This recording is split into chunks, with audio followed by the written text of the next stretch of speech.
Hello viewers, welcome to my channel geography with Dipjoy.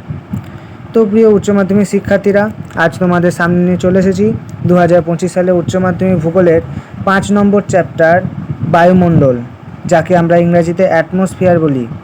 তো এই চ্যাপ্টারটি থেকে কিছু গুরুত্বপূর্ণ ব্রড কোশ্চেন অর্থাৎ রচনাধর্মী প্রশ্ন, যে প্রশ্নগুলি তোমরা করে গেলে বা মুখস্থ করে গেলে 2025 সালে উচ্চ মাধ্যমিক ভূগোল পরীক্ষায় আসবে। অত্যন্ত গুরুত্বপূর্ণ প্রশ্ন তোমাদের জন্য আমি সাজেশন রূপে আজকে দিচ্ছি। এই প্রশ্নগুলি আসবে 100% কমন। তোমাদের এইটা আমি বলে দিলাম, এই প্রশ্নগুলি থেকে যে কোনো একটা আসবে। তো সময় নষ্ট করব না, সরাসরি চলে যাব প্রশ্নে। দেখো, প্রথম প্রশ্ন আছে, নাতিশীতোষ্ণ ঘূর্ণপাতে জীবনচক্র উপযুক্ত চিত্রসহ ব্যাখ্যা।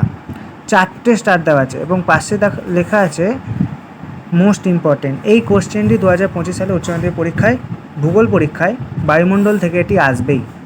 তো ভালোভাবে এটি চিত্রসহ তোমরা করে যাবে, এটি আসবেই। 2 নম্বর কোশ্চেন, ক্রান্তীয় ঘূর্ণপাত ও নাতিশীতোষ্ণ ঘূর্ণপাতের মধ্যে পার্থক্য লেখো।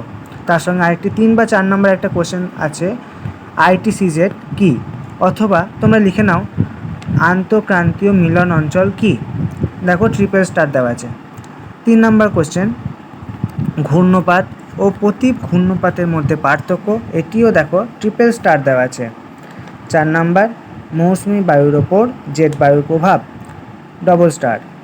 5 নম্বর কোশ্চেন কি, জেট বায়ু প্রবাহের 3টি বৈশিষ্ট্য, এটি ট্রিপল স্টার দেওয়া আছে।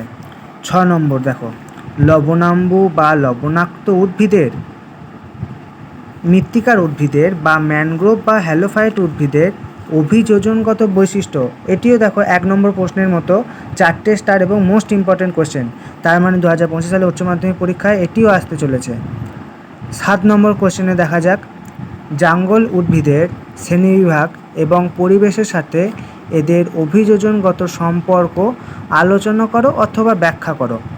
এটিও দেখো 2টো স্টার দেওয়া আছে। তো এই ছিল আমাদের 2025 সালে উচ্চ মাধ্যমিক ভূগোলের সাজেশন। তো প্রিয় শিক্ষার্থীরা, তোমরা যদি এই চ্যানেলে নতুন হয়ে থাকো, চ্যানেলটি অবশ্যই সাবস্ক্রাইব করে দিও এবং একটি লাইক করে দিও।